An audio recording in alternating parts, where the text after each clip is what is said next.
একটু কঠিন ব্যাপার আমেরিকার সাথে চুক্তি। তো আমাদের যেটা হয়েছে সেটা আমাদের অর্থনীতিকে ডিরেক্টলি এফেক্ট করে। ইটস মানে আমাদের হিউজ আরএমজি সেক্টর আছে যারা আমরা আমরা এক্সপোর্ট করি ইয়েতে। এখন আমেরিকা চাচ্ছে যে ট্রেড ডেফিসিটটা কমাতে।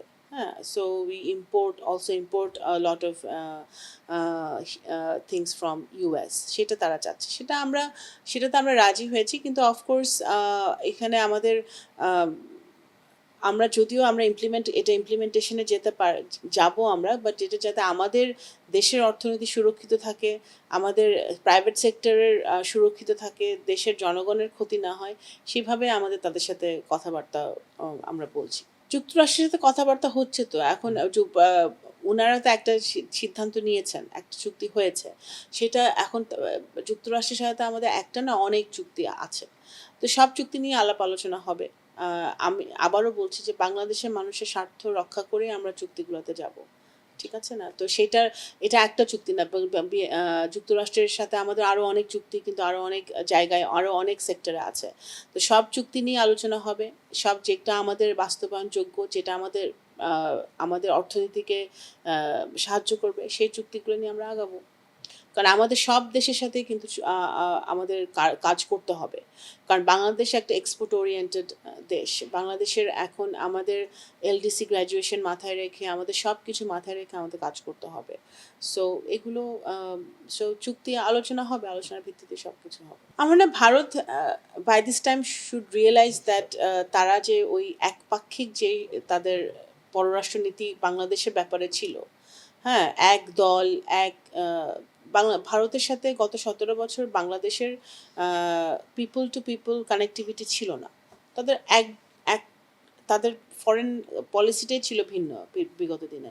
আমার মনে হয় ভারত ওই জায়গাটা থেকে সরে এসছে, এবং ভারত বুঝতে পারছে যে বাংলাদেশের সাথে তাদের সুসম্পর্ক রাখতে হলে বাংলাদেশের মানুষের সাথে তাদের সম্পর্ক রাখতে হবে, সকল শ্রেণী পেশা মানুষের সাথে তাদের সম্পর্ক রাখতে হবে। তো সেই জায়গাটায় আমার মনে হয় ভারত কাজ করছে, আমি যেটা বুঝতে পারি। এবং আমার বাংলাদেশে তো ভেরি ক্লিয়ার, বাংলাদেশের আমরা আমরা বর্তমান সরকার সবার আগে বাংলাদেশ ফার্স্ট নীতিতে আমরা কাজ করছি, এবং ভারতের সাথেও সেটা ব্যপ্ত হবে না। বাংলাদেশ প্রথম নীতিতেই ভারতের সাথে আমাদের সম্পর্ক থাকবে, এবং ভারতের সাথে যেহেতু আমাদের সবচেয়ে, আমরাও তাদেরকে ঘিরে রেখেছি, তারাও আমাদেরকে ঘিরে রেখেছে, তিন দিকে আমাদের ক্লোজেস্ট নেইবার। তাদের সাথে আমাদের ইস্যু আছে, বর্ডার ইস্যু আছে, পানি নিয়ে ইস্যু আছে, বিভিন্ন ইস্যু আছে, ট্রেড ডেফিসিট আছে। এই সকল সমস্যার যদি আমাদের সমাধান করতে হয়, অবশ্যই কথাবার্তার মাধ্যমে, নেগোসিয়েশনের মাধ্যমে আমাদের করতে হবে। তো সেই জায়গাটা থেকে অবশ্যই আমরা কাজ করব। আমাদের স্বার্থ, আমাদের সম্মান, আমাদের সমতার ভিত্তিতে সে সব কিছু হবে। দেখুন, সার্ক ছিল শহীদ জিয়ার একটা স্বপ্ন, একটা ভিশন। সার্ক যদি অ্যাক্টিভেটেড থাকতো এত বছর, এই রিজনে, সাউথ এশিয়ান রিজনে দেশগুলো, যে সার্কভুক্ত দেশগুলো এবং দেশের মানুষ, অর্থনীতি, সব কিছু আরও শক্তিশালী জায়গায় যেতে পারতো। তো সেই সার্ক অবশ্যই আমরা রিভাইভ করতে চাই।